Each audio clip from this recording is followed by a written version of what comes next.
अब इतने साल और महीनों के डिलेस के बाद, जो कि वार्नर ब्रोस के अपने आपसी लड़ाई की वजह से हुआ हो, या फिर Ezra Miller the flash himself जो कि इतने सारे कंट्रोवर्सी से घिरे हुए थे, जैसे कि डोमेस्टिक वायलेंस और पॉसिबल किडनैपिंग की वजह से भी वो सुर्खियों में लगे थे।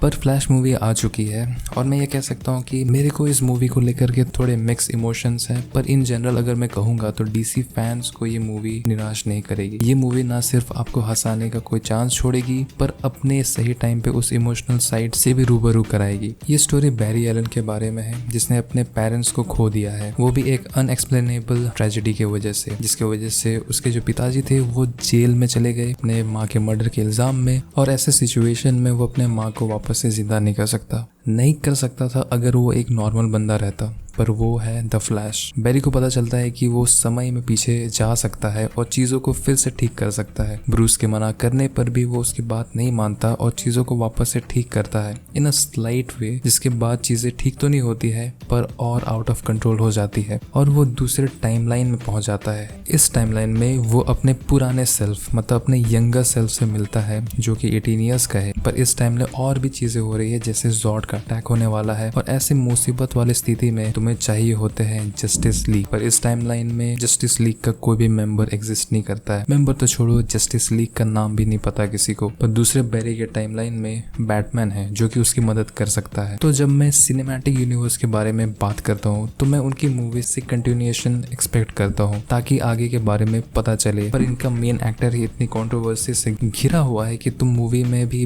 बैरी के कैरेक्टर को लेकर के प्रेडिक्शन नहीं कर सकते हो और यहाँ से कहानी और ज्यादा मिक्स मैच होने लगती है।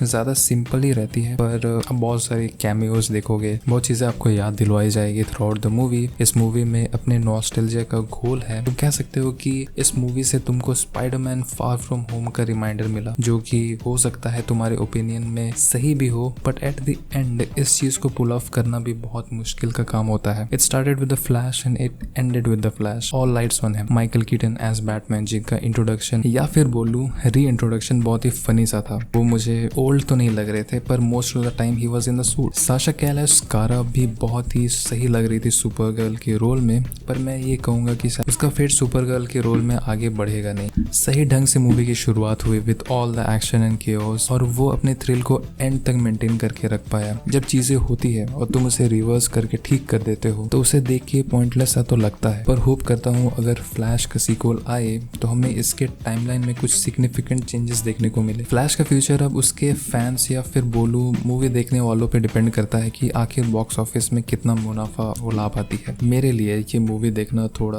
मुश्किल सा हो गया था कॉज ऑफ एजरा, पर ये फ्लैश बस एजरा का नहीं था। It involve other stars like Michael Keaton, Ben Affleck और भी stars, and even the whole production और क्रू की मेहनत भी लगी थी इसमें, और मैं लेजिट इसके लिए वेट भी कर रहा था बहुत सालों से। बैरी को प्ले करना एजरा के लिए बहुत ही एफर्टलेस सा दिखता है स्क्रीन पर, और उसने अपने पास्ट वर्जन को भी बहुत सही ढंग से और बहुत ही स्पॉन्टेनियस वे में प्ले किया है। तुम एक टाइम में देखोगे तो तुम्हें एक ऐसा बंदा दिखेगा जो कि तुम्हें हंसा भी सकता है, और एक ऐसा बंदा भी जो तुमको कुछ डिफरेंट करके भी दिखा सकता है। There are no plans of replacing Ezra, जैसा कि रिपोर्ट्स से पता चल रहा है, और ये फिल्म मैनेज कर पाई बैटमैन जितना बॉक्स ऑफिस रेवेन्यू कलेक्ट करने के लिए, जो कि लगभग $700 मिलियन के करीब होगा। Then we might get a flash 2 also. तो आप बताओ कि आपका ओपिनियन इस मूवी के बारे में क्या है, आपको क्या नेगेटिव्स एंड क्या पॉजिटिव्स लगे। This is a no spoiler review. बहुत सारे कैमियोज भी थे मूवी में, पर जिन कैमियोज को लेकर के मैं एक्साइटेड हुआ था वो डिजिटली क्रिएटेड कैमियोज। अगर तुम कैमियोज के दम पे देखोगे तो एक लेजिट वे में इस फ्रेंचाइज ने सर्विस दिया है अपने फैंस को।